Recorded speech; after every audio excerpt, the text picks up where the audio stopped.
Hi everyone, কেমন আছো সবাই? তো আশা করছি সবাই খুব ভালো আছো। তো শর্টস ভিডিও দেওয়া হচ্ছে, ব্লগ ভিডিও আসছে না। অনেক দিন পর একটা নতুন ব্লগ নিয়ে আসলাম। এই হরিনামটা আমাদের ছোটদাউদের বাড়িতে ছিল।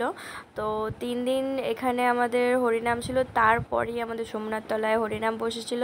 তাই কোনো রকম ভিডিও এডিট করতে পারিনি সাউন্ডের জন্য। প্রচুর পরিমাণ সাউন্ডের প্রবলেম হচ্ছে। আর এই যে এখানে হচ্ছে প্রথমে অধিবাসের পরের দিন এই ভিডিওটা, যেদিন রাতে গান হয় আমাদের। আর এখানে সবাই মিলে বরণ করে যেটা যা নিয়ম থাকে আর কি, বড় দল তোলার জন্য। তারপর এখানে ছাদে আমি বেশিক্ষণ গান শুনতে পারিনি। এখানে আমরা খেতে দিচ্ছিলাম, বৌদি, আমি, দিদি, পিসি সবাই মিলে খেতে দিয়ে। আর এই যে এখন প্রায় 12:30 বাজে, আমরা খেতে বসেছি বাড়ির সবার প্রায় খাওয়া হয়ে গেছে, শুধু যারা গান করছিলেন তাদের ছাড়া। তো এখানে তারপর নিচে নেমে এসে দেখি গান প্রায় শেষের পথে।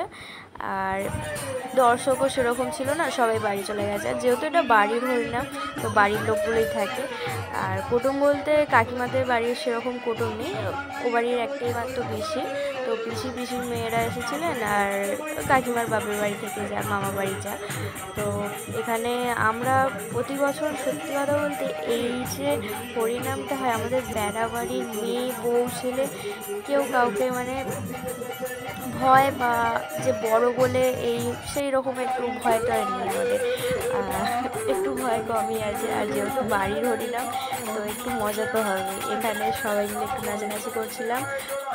এটা হচ্ছে তার পরের দিন, মানে মৎসবের দিন হচ্ছে বেড়া নামে বেরোনোর আগে যে গৌরনিতাই আর আমার ভাই একসাথে নাচানাচি করছে।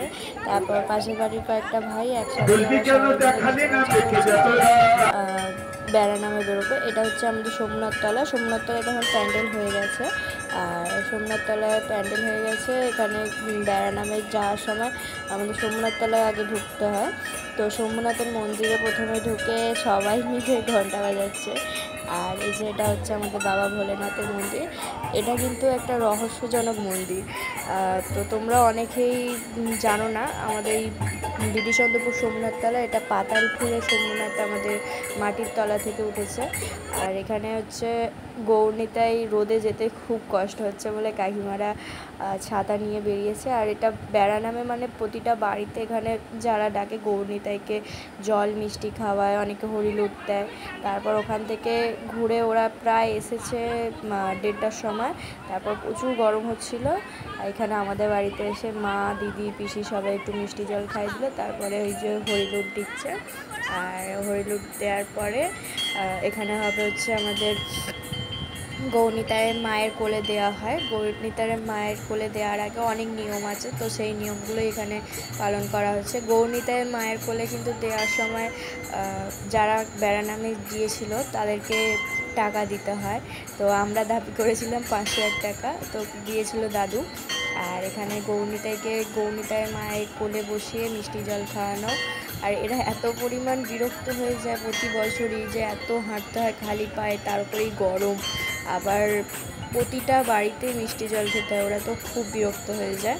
তো এখানে এই পর্বর পর ভোগের প্রস্তুতি চলছে। তো ভোগের প্রস্তুতি চলছে এখানে, তারপরে গান হচ্ছে বাইরে। আর তারপর আমরা খেতে দিয়ে দুপুরবেলা পরিবেশন করছিলাম। দুপুরবেলা পরিবেশন করার পর শরীরটা আর একদম ভালো লাগছিল না, আমি শুয়ে পড়েছিলাম।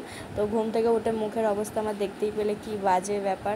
আর এখানে বাচ্চারা সব ফুলমালাগুলোকে পড়েছে। আর এটা হচ্ছে আমাদের ভোগের গানের পর এই যে সবাই আমাকে জোর জবরদস্তি করে দাদুকে বলছে মালা বদলটা করে নে। এই যে কাকিমারা ধরে আমাকে মালা বদল করিয়ে দিল। তো বয়ফ্রেন্ড তো পাচ্ছি না, ওই জন্য আর কী করবো, মালা বদলটা দাদুর সাথেই সেরে নিলাম। তারপর এই যে হচ্ছে আমাদের বেড়াবাড়ির বউ, মেয়ে, বাচ্চা সবাই প্রচুর পরিমাণ কাদা মেখেছিলাম এবছর। আমার তো হাত ফাত ছড়েই গেছে, এত পরিমাণ কাদা মেখেছি। তো লাস্টে কিছু ছবি দিয়ে দেবো, তোমরা দেখতে পাবে আমরা কি পরিমাণ কাদা মেখেছি। মানে প্রথমে তো মুখগুলো পরিষ্কারই লাগাচ্ছে, তারপরে যে পরিমাণ কাদা মেখেছি যে কেউ বুঝতেই পারবে না। তো এবছরে হরিনামটা এইভাবেই কাটলো। ভিডিওটা ভালো লাগলে অবশ্যই শেয়ার করে দিও। আর যারা চ্যানেলে নতুন তারা চ্যানেলটা সাবস্ক্রাইব করতে ভুলো না। আর তোমাদের ব্লগগুলো কেমন লাগে আমার অবশ্যই কমেন্ট করে জানিও, আর কে কোথা থেকে দেখছো অবশ্যই কমেন্ট করো। টাটা। তো ভিডিওটা এই পর্যন্ত, বাই।